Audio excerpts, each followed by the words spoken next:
Hello everyone, today let's take a look at Quantipus number 54, another combinatorics, another stars and bars one, and this one gets a little bit more complicated, one because we have negative numbers and also because we have different bounds for all of our different variables. So how are we going to solve this? Well, we're trying to find the number of integer solutions to this equation right here. So let's say I basically have 17 items and I need to distribute them to 4 different variables and I need to count the number of ways to do so. So because we have lower bounds even when it's negative, I'm just going to start every single variable at its respective lower bound. So x1 will start at -2, x2 will start at 1, x3 will start at 3, and x4 will start at 4. Now originally I had 17 items to give out, right? So in doing this, I essentially used up 4 of my items here. So I need to subtract 4 here. I used 3 here, so I need to subtract 3, and then I used 1.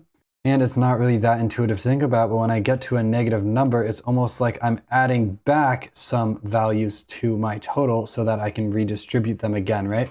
So essentially, I'm going to add 2 at the end.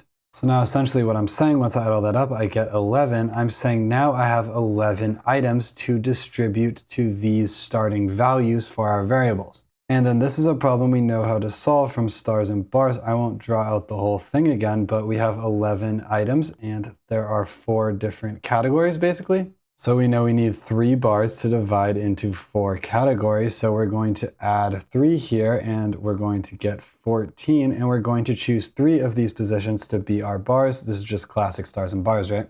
So this right here is going to end up equaling 364, but this overcounts all of our invalid solutions, right? We need to look at our upper bounds. So again, we're going to need to calculate this using inclusion-exclusion, and this will give us the number of invalid solutions. And this is going to be where each A represents the set of all solutions that violate the upper bound for the variable in the subscript, right? So we know how to calculate this using inclusion-exclusion, but unlike the previous stars and bars questions in the roadmap, these all have different bounds. So we're going to need to calculate A1, the magnitude of A2, the magnitude of A3, and they're all going to be different. So first, let's calculate the magnitude of A1. Well, how do we do that? Well, we need to give A1 enough of these such that its upper bound is violated. So we need to give it 4.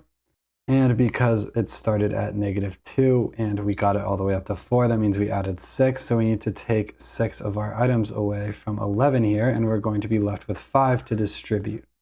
So how many ways can we distribute 5 items to 4 different categories? Well, that's just going to be stars and bars. We're going to take 5 and take the number of bars, which is going to be 3. And then we're going to choose these 3 positions for our bars. So it's going to be equal to 8 choose 3. So the magnitude of A1 equals 8 choose 3, and now let's get rid of this. 8 choose 3 is going to end up equaling 8 times 7 times 6 on 3 factorial, which is 6, so it's going to be 8 times 7, so it's going to be 56. Now let's calculate the magnitude of A2 here. Let's bring our first one back to -2. Let's bring our total back to 11, and now how do we violate this upper bound? Well, let's add 7 to this, so we have 8 here. Now we've distributed 7 extra things, so we have to subtract 7. Now we have 4. So 4 things to distribute to 4 categories, basic stars and bars. It's going to end up equaling 7 choose 3. So the magnitude of A2 will be 7 choose 3. Now let's move on to A3 now. So let's bring this one back down to 1. And now let's bring this up to 10 so that we violate this upper bound here for the magnitude of A3. Now we've essentially given 7 extra here. So again, we subtract 7 and we get 4, and it's going to be the same answer. We're going to get 7 choose 3 again using stars and bars. Now finally, we just calculate the magnitude of A4. So let's bring this back down to 3. Let's get rid of this here. So to violate the upper bound for x4, let's make this 12. How many did we add? We added 8. So let's subtract that from here. We have 3 to distribute to 4 different categories. So it's going to be 6 choose 3. By stars and bars again. So that's the magnitude of A4. Now the question is, by exclusion, we know that once we add all these up, we have to check whether or not we overcounted anything. And it turns out that in this case, we do not. So we do not have to subtract any intersections. And that's just because once we violate one of these upper bounds, then for every single other variable, the upper bound cannot possibly get violated with the amount of remaining items to distribute that we have left. So inclusion-exclusion did not apply here, but it's always good to check. So let's just sum all these up. This is going to be 35. So is this right here? 6 choose 3 is going to be 20. So let's sum them all up.